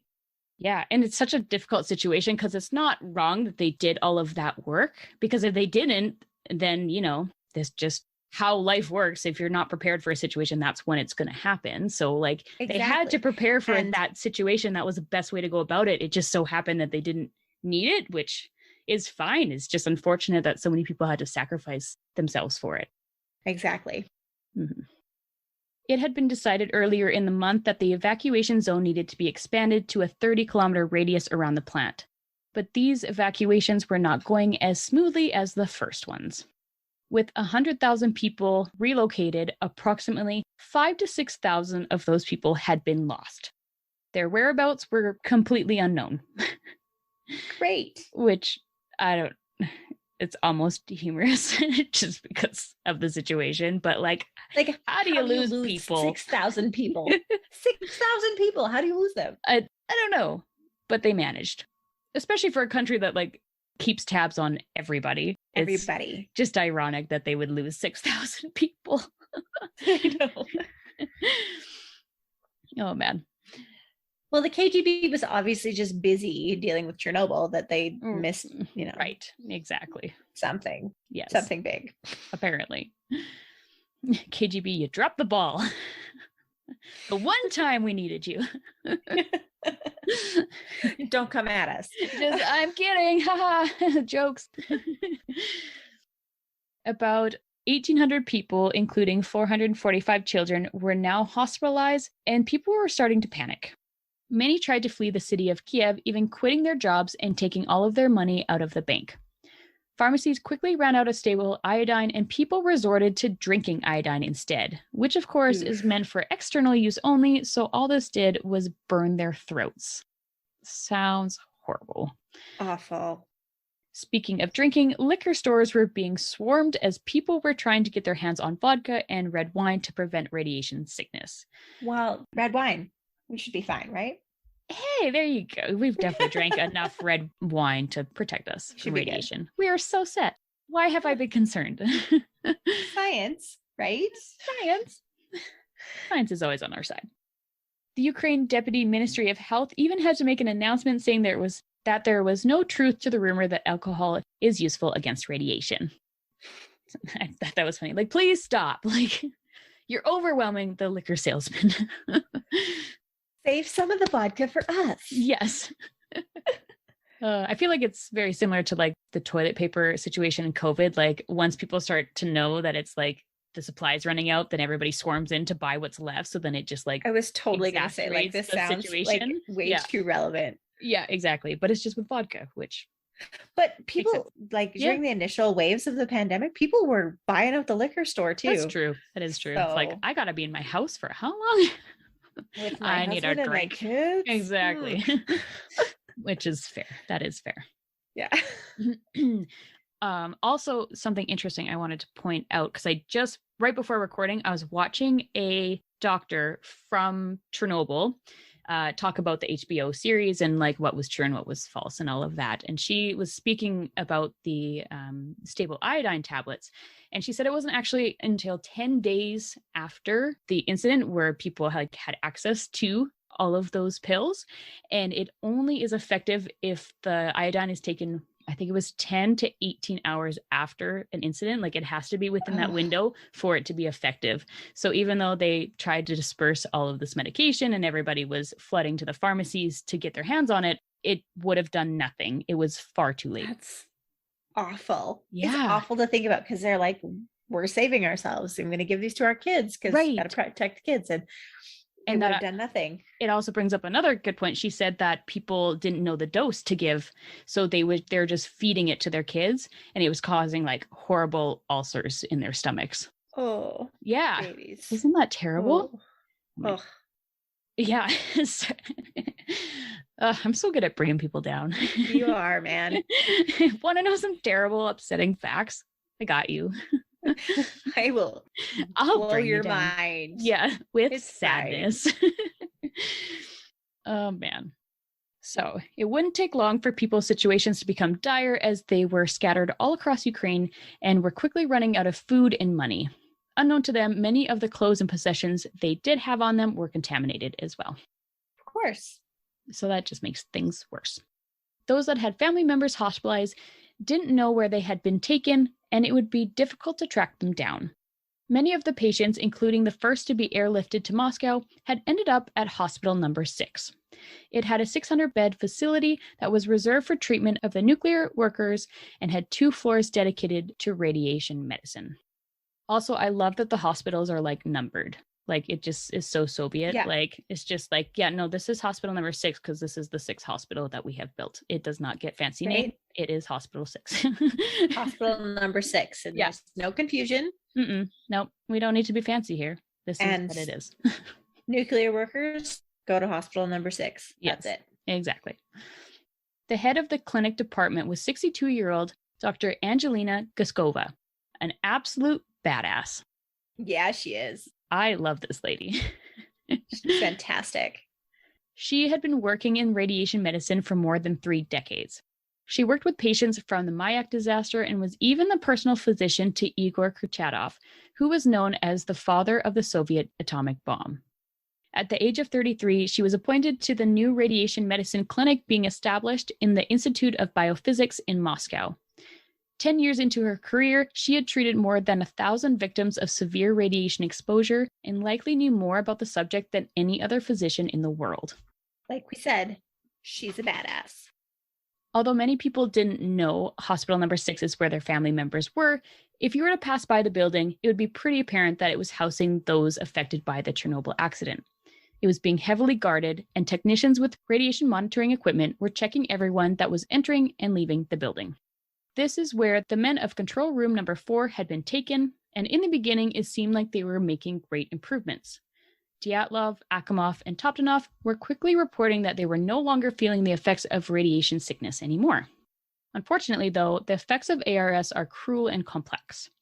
Many with severe exposure will begin to feel better, the vomiting will stop, the discoloration of the skin and the burns will begin to fade within 18 hours. This latency period can last for days or even weeks, but then further symptoms will begin and their conditions will deteriorate. The symptoms of the Chernobyl patients differed, however, because workers were exposed to radiation in a variety of different ways and were exposed to different kinds of radiation. In part 1, we briefly discussed the different types of radiation and how they affected the body, and this is where that information comes into play. The firefighters that worked on the roof had breathed in alpha and beta emitting smoke, and then were hit with gamma rays from the fuel and the core fragments surrounding them. The doses of radiation depended on exactly where they were standing. Even a few feet made a difference of life and death. Mm-hmm. The operators that tried to contain the damage from inside Unit 4 had been drenched with radioactive steam, which was heavy in beta-emitting particles. Some breathed in radioactive gases that seared the soft tissue in their mouths and airways. Not knowing each patient's exact exposure made it difficult to treat them effectively. Akimov and Toptanov experienced severe burns on their feet as they had waded into radioactive water in the attempt to cool the reactor. They had worn those same coveralls for more than 24 hours before they were removed at Hospital Number 6. The conditions of their legs made it appear as though they were dipped into something corrosive. Gives me the willies. I know. By the time the outward symptoms of ARS appeared, such as swelling, skin burns and necrosis, bloody diarrhea, hemorrhaging, bone marrow decimation, and corrosion of airways and digestive systems, it would be too late to intervene. Treatments were limited, but included blood transfusions, antibiotics to treat infections, and in worst cases, bone marrow transplants. This was a risky procedure, however, and could cause further complications and side effects. But hematologist and bone marrow transplant specialist from UCLA, Dr. Robert Gale, was eventually brought in to help. Still, there was only so much he could do for some patients. Before a transplant could be done, they needed to do a tissue typing analysis, but those most acutely exposed didn't have enough white blood cells to complete the preliminary testing, so they couldn't be matched with a donor. It's awful. Mm-hmm. Awful. Yeah. Here's a quote from the book Midnight in Chernobyl that is explaining the procedure as a mother of one of the patients is having her bone marrow collected for a transfusion. Trigger warning for anybody that doesn't like needles. I don't mind needles, but even it makes me a little uncomfortable. Mm-hmm. Quote, after administering a general anesthetic, doctors made 2 incisions in her buttocks and used heavy-duty 6-inch long needles to puncture her hip bones and draw out the marrow, a teaspoon at a time. It took around 90 minutes to make the 200 insertions necessary to fill a beaker with a quart of reddish-pink fluid. Technicians strained this to remove pieces of fat and bone, processed it in a centrifuge, placed it in a bag, and transfused it into a vein in her son's arm. Then the wait began for the marrow cells to reach the cavities in his bones and begin manufacturing healthy new blood cells. End quote. Yuck. Yeah. I mean, I'm glad there was general anesthetic, but I can't imagine that would feel good when you woke up to have 200 punctures. It would be so painful into your hip bone. Oh man. Youch. And I've done so many gross things in my career. Yeah. And that grosses me out because it's people. Right? I know. It's so different. Anything people related is just ugh. No, thank you. Right? Mad respect for the people doctors of the world and nurses. Absolutely. I can't do it. Yeah. But I've also had providers. Thank you. Thank you for doing thank you. Thank you. Yeah. I've also had nurses look at me and tell me that they couldn't do my job. So yeah, 100%. Balance. Yeah, it's all about balance. Yeah. Of those that received bone marrow transplants included Akimov and Toptanov, but unfortunately they succumbed to the ARS before the treatment could take effect. They were amongst the 20 now dead from the Chernobyl accident. Still, many more workers would be sent into the contaminated area as the cleanup was nowhere near finished. The cleanup crews would be known as the Liquidators, which means to eliminate. The area immediately surrounding the plant was called the Special Zone, and it was now up to military engineers, civil defense, and chemical warfare troops to decontaminate the area. One of the difficult aspects of cleanup is that radionuclides cannot be broken down or destroyed. They can only be relocated to an isolated area where the long process of radioactive decay may be less threatening to its surroundings. Basically, you can't get rid of it. You just have to hide it. It's not going anywhere. Just cover it up. Forget about it. Yeah. As this nuclear disaster was so severe, there were no formal protocols in place prior to its occurrence, so experts had to decide on a limit for how much radiation each person could be exposed to. There was a debate between 25 to 50 rem that went on for quite some time. Once the decision of 25 rem was made, it had been 3 weeks, and many men had already been dangerously overexposed. Even after all of that, the limit was hard to monitor, and even when it was, the readings were deliberately disregarded. There was also a shortage of dosimeters, so a platoon of 30 soldiers had to share one monitoring device. That meant that one person would wear it, and whatever that reading was, it was given to everyone else in the group, regardless of where they had been or what type of work they were doing. That's not how that works, but No. Okay, whatever. Like, we literally just were saying a couple of feet could make the difference of life or death, but 30 people can share one dosimeter. That totally makes sense. Absolutely. Massive combat engineering vehicles lined with lead and designed for the use following a nuclear attack or to advance through minefields were first sent in to remove the heavy radioactive material from around the plant. One of the first trucks to enter the site got stuck amongst the wreckage as the driver was unable to see through the narrow viewing slots. His radio stopped working, and being stuck in a highly radioactive zone, it was crucial for him to move as fast as possible. In order for the driver to receive directions to get out of the wreckage, a colonel had to drive over to him and open the hatch on his vehicle so they could communicate. The driver was able to get out safely, but the colonel later had to be hospitalized for radiation sickness. It quickly became apparent that no equipment could last long in the special zone. After the combat engineering vehicles had failed, remote-controlled bulldozers were brought in to clear the radioactive rubble and soil from around the plant in order to avoid putting any humans at risk of entering the area. It was so dangerous that men could only work for a few seconds before reaching their radiation limits, so this would be a safer option as they could operate the machines from a less contaminated area. In theory, a good idea, but this specialized equipment failed quickly, and it was impossible to get them running again as the high levels of radiation destroyed their electronics. So brutal. Oh, it's so brutal. Mm-hmm.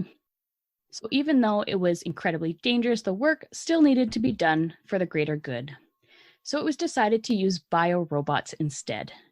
Any guesses as to what biorobots are? Human beings! This makes me so upset.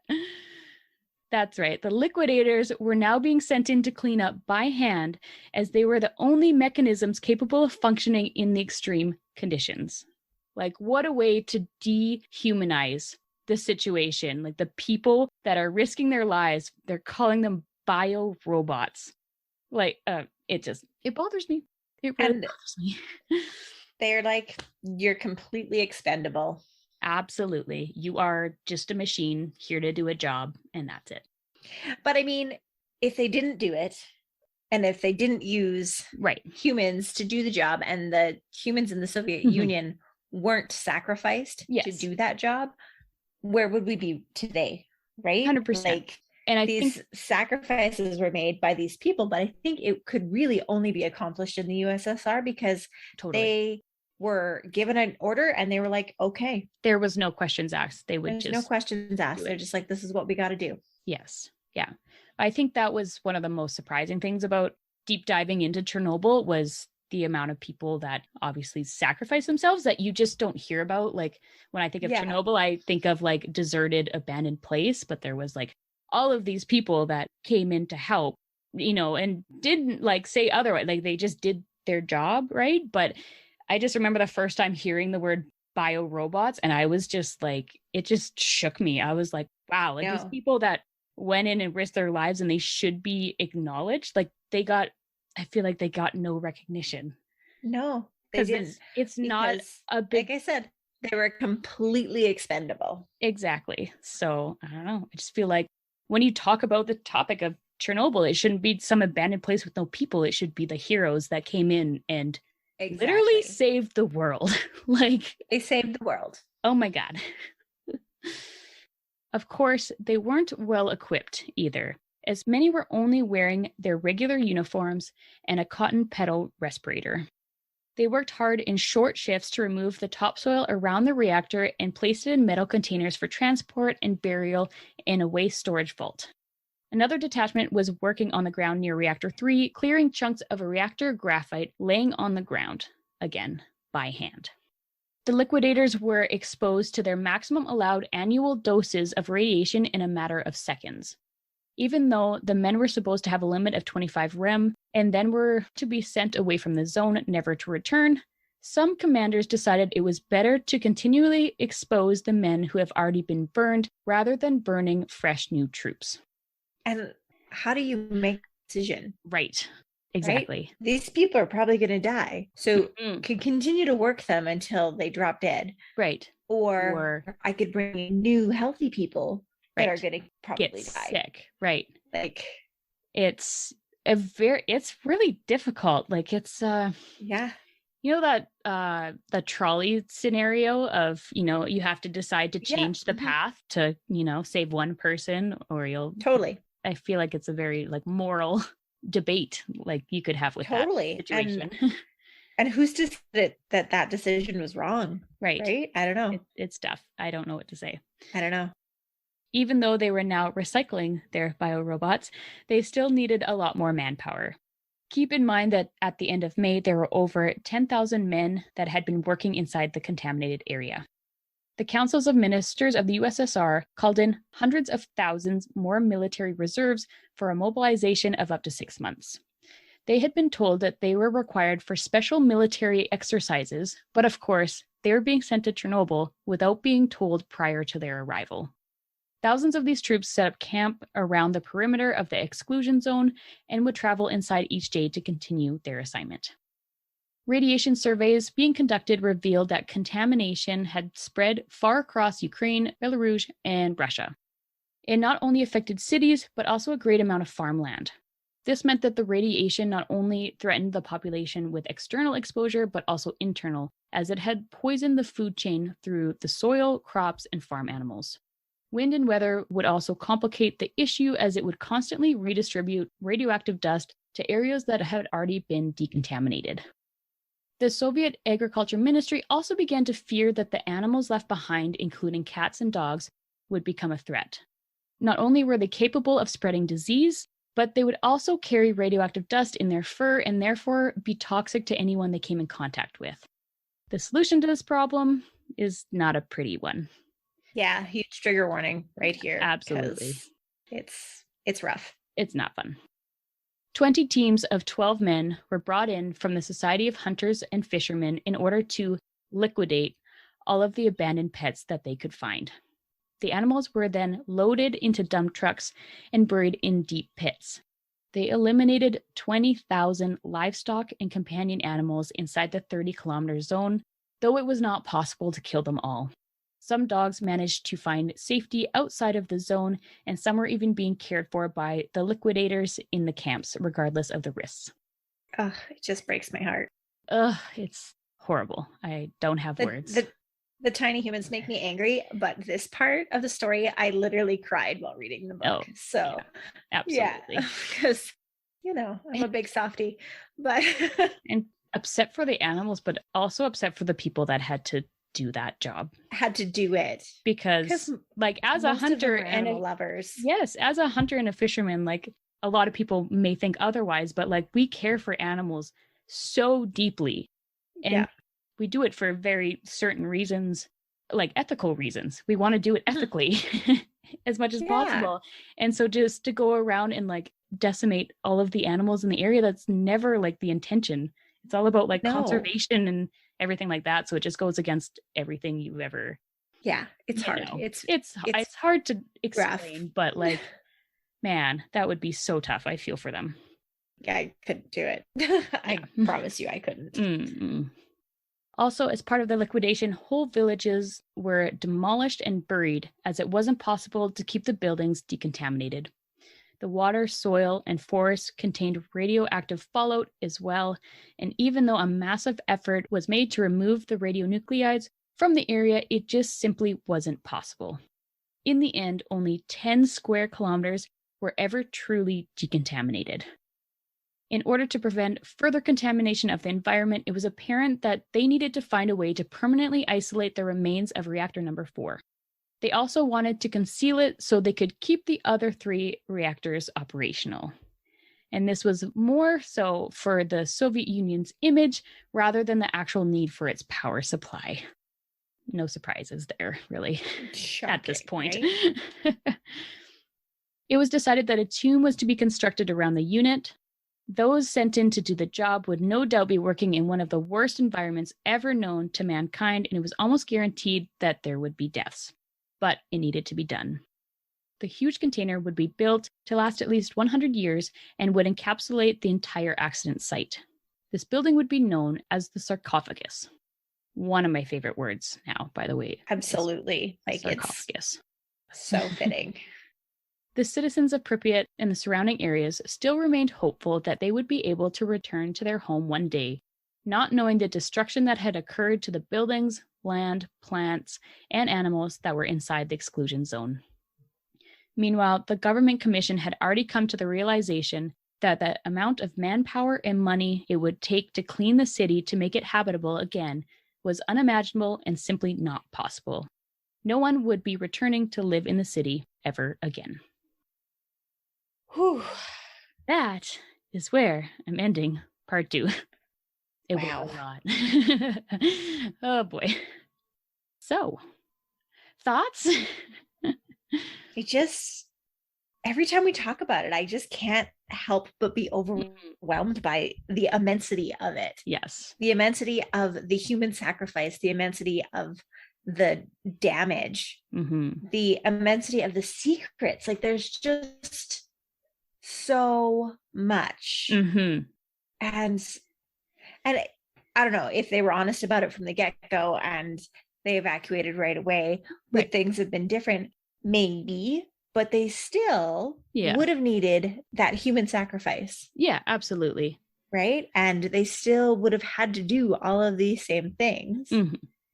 Absolutely. And like, we talk a lot of shit, but obviously hindsight is 2020. We're like given all this information of like, this is why this was a bad decision because, you know, this, and this. But obviously, like, we don't know any different, and they didn't know any different at the time. They were just doing what they thought was the best solution with the information they had at their disposal. So really, like, yes, the evacuations absolutely should have been done prior, and like, you know, right sending the workers down to cool the reactor when it wasn't existent, like, that was wrong. Like, absolutely. But all the other steps that they took, or the decisions that they made in that sense, like the cleanup, like, what were they supposed to do in a lot of those situations? Like, they just had when your machines won't work.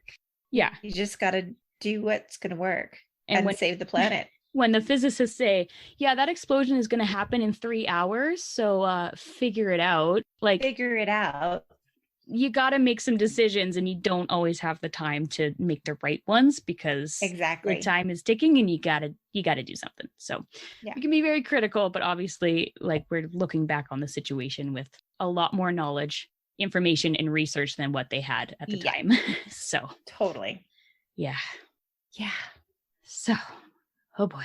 Immensity. That's my word for this whole episode. It's just immensity. Yes. And this, it takes a lot to like put all this together and like into words, because you have to be in the right mindset to be like, okay, let's dive in. Let's, figure this out and put it together. Cause it's not a case that you can just like listen to here and there and pick up things. It's like, no, I need to like focus, and I need to go down this rabbit hole. Like, and do the science. Yeah. Figure it out. Like, it really, you have to be in a certain mindset. So it's been quite difficult, but yes, man, it's interesting. I hope everybody else finds it as interesting. I think it's fascinating and terrifying all at the same time. Yeah. So, which I don't know, seems to be right up our alley.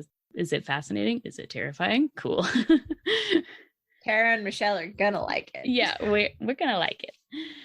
So my sources for this episode, obviously, Midnight in Chernobyl by Adam Higginbotham, Wikipedia, naturally, Science Direct, ChernobylHistory.com, and ChernobylGallery.com were my sources. Well done. Thank you. So yeah, last time I said like part 2, we were going to get into like the trial and the investigation and all that kind of stuff. Sorry. That's going to be part 3. That's going to be part 3. But I'm going to have so many like fun myths and like urban legends. Like, it's going to be fun times. I promise. Yeah. So excellent. I love it. Come back for part 3 because I'm looking forward to it. Awesome. But anyways, are you ready for some fluff and stuff? Absolutely. I'm ready for I fluff and stuff. bet you are.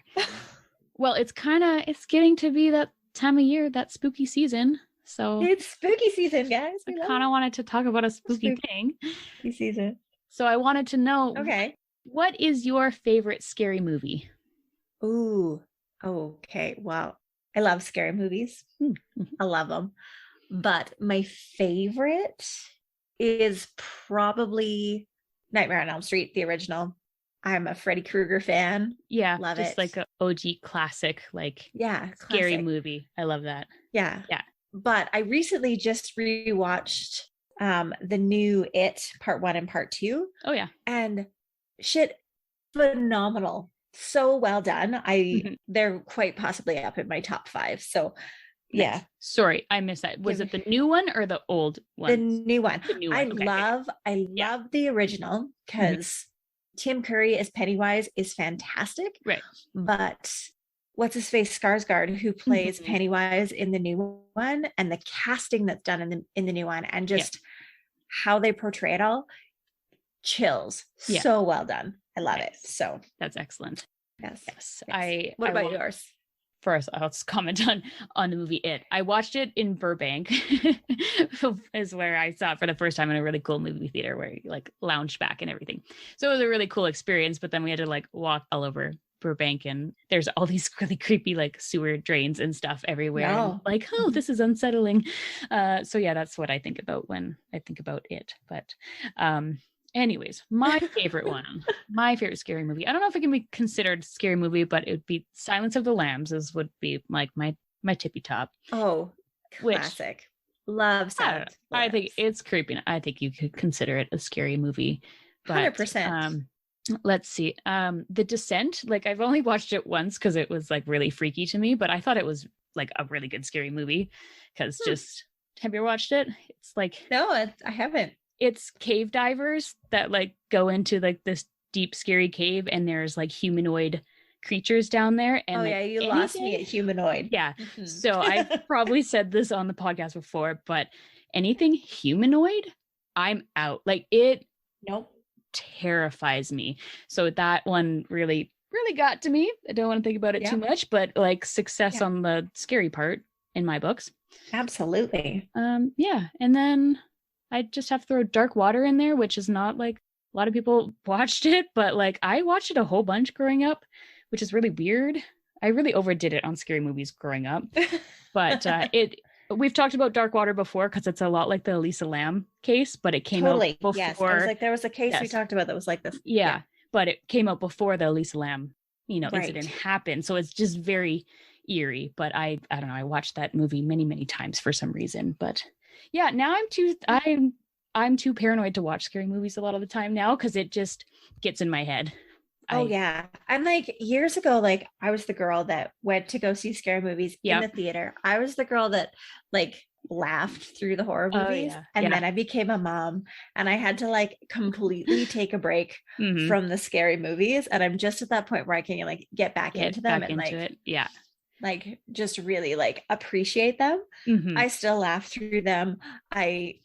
Because I find I'm a creep, I guess, but I can get through them fine. It's just the aftermath of my brain taking that information and then making it scarier than what it was. And then like my brain being like, hey, have you thought about this? Or like, what if somebody was standing in your window over there? And I can't do it anymore. And I think that's why like my favorites are like Nightmare on Elm Street, like Freddy's not real. This. Yeah. Right? Exactly. Pennywise, also not real. You know this. Not a big fan. You cannot pay me money to watch Paranormal Activity. Oh my God. You cannot. Yeah, I definitely watched that when it came out and it messed with my brain. Yeah. It too came real. Out right as Des and I weren't even married at the time. We had just bought our first house. And I was like, young couple buys a house and it's full of demons. I'm not watching that movie. I don't like that. You can't make me. Don't like it. It's too real. I can't. Right. Yeah. The movie that scarred me for my entire life is Signs. Like, oh yeah. Oh my God. I can't, like, oh my God, like even thinking about it, I'm like looking over my shoulder because it scares me so bad. Like, I feel like I've also talked about signs on the show before, but like, I think we've talked about it. It really got to me. And Yeah. my granny bought it for me when it came out, and it was like Tiny Child. And I'm like, yeah, because it was my jam. Like, I rented all of the like alien books from like the library and like watched all the shows at the time. And I'm like, yep, I don't know. I was really interested in it, but too real, man. It just, that one got to you, hey? It got to me. I think why they made me watch it last year, and I almost died. Like, I almost had a panic attack when he turned it on, and I was like, I can't do it. I haven't ever rewatched the movie that scarred me for life as a child. So yeah, you know, and it's also about an alien. Is it E.T.?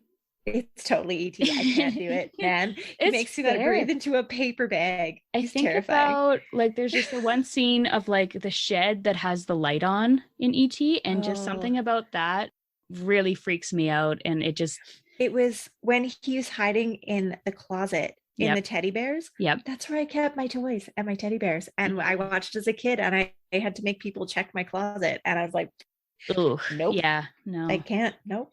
That's a movie I've not watched in a long time, and I probably won't because, again, aliens. No, it's scary. It is. Give me Freddy Krueger any goddamn day. No, give me true crime, things that have literally happened to people, and I'm like, okay, this is fine. I can go to sleep to this, and then it's like fine fictional shit, and I'm E.T. like, damn. No. Don't like it. Because that is so rational. Totally rational. Yeah. Well, yeah. So make sure to answer our question as well. Also, obviously, let us know what you think about the episode. Do you have thoughts, comments about Chernobyl? We want to know. You can email us at murderedmerlot@gmail.com. Find us on Instagram at Murder Merlot Podcast, Facebook at Murder Merlot Podcast, and Twitter at Murder Merlot 1. You can listen to us on Apple Podcasts, Podbean, Spotify, and pretty much anywhere else you can find podcasts. We would love if you subscribed, and if you don't, you're dead to me. And so we promised at the beginning of the episode that we had this like big announcement. And usually at the end of our episodes, we announce a big book that's coming out. But I don't know. Do we have a book, Tara? We don't have a book. At least not like true crime books, because we'll be reading a lot of baby books. Yeah, definitely like what to expect when you're expecting, and baby's first years, and baby names, and all that good stuff. Because Tara and I are both knocked up. Yeah. And pretty close to the end. Yep, pretty far along. We are actually 2 weeks apart in our due dates, which is quite fun. It's amazing. We didn't plan it this way. It just kind of happened, and it's like this like it's not some weird universal thing. Commune cult, like, hey, let's plan this together and start our own community. But that's what's happening. We're bringing two little Merloters into the world. Yes, and it's exciting. So that's our huge announcement. We will be taking a hiatus from recording. Tara is due middle of November-ish, and I'm due beginning of December. So we are taking a minimum of 3 months off. Sorry, guys. Yeah. But I'm new to this game, and I have no idea what I'm doing, so I need some time. And I'm not new to this game, and I know she's going to need time, and I'm going to need time. So and then our plan is that we will come back and do morning news is probably for the first little bit, just because we need to babies are hard to work around, and short episodes are going to be better. And honest to God, nobody has time to read when you have a newborn. Exactly. And so the editing, like, I can't just sit at my computer for 10 hours straight and just edit. And so we are going to just adjust the show as we need to. We are going to keep it going because we love it. And we are very, very excited about this. But absolutely, we just don't know 100% what it's going to look like when we come back, just because we're just seeing how it goes. So and we just bear with us. We'll miss you guys, but obviously we'll still be on like social media and everything like that, so we'll still chit chat. But totally. And yeah, the beginning, when we first found out we were pregnant, we definitely talked about changing the name of the show to Morning Sickness and Murder, because we were both so ill. So if you noticed during the end of the Manson family and all throughout Diane Downs, if we were seeming a little bit off or blah or anything or out of breath, we were so sick. we were like, oh my God, I should find, because we like record have video of all of our recordings, but it's not pretty. But like during those times, I should go back and just find what we looked like, because it was please bad. Don't. Oh, it's not okay. I had some pretty legendary outfits on the go. Like, and then when it was so hot this summer, I was like, I can't. Dying. Well, like while we were recording, I was just dying of heat, so I had my belly full on out, which Michelle. Oh yeah, like there was probably it was way out. So did I. Yeah. Sun's out, bumps out. That was like my theme for the summer. So. Totally. So yeah. That's our news, and we're super psyched. And we actually got to do a really fun photo shoot together, which was a blast. And we did a fun bump reveal for Murder Emerlo that we will post on our socials. And we just wanted to give a huge shout out to Cheryl Malin Photography, because she's amazing. She had so much fun with us. Oh my gosh, it was the best.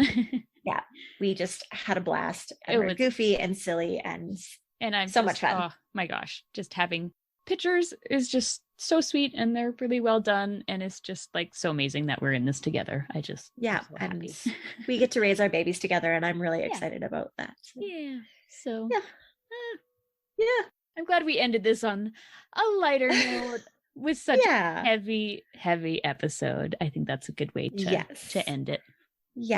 And we look forward to continuing to bring you awesome content, but like I said, we are going to finish up Chernobyl and maybe sneak a spooky episode in. We've got time, and we will try. Just depends on when the little Merlauters want to show up.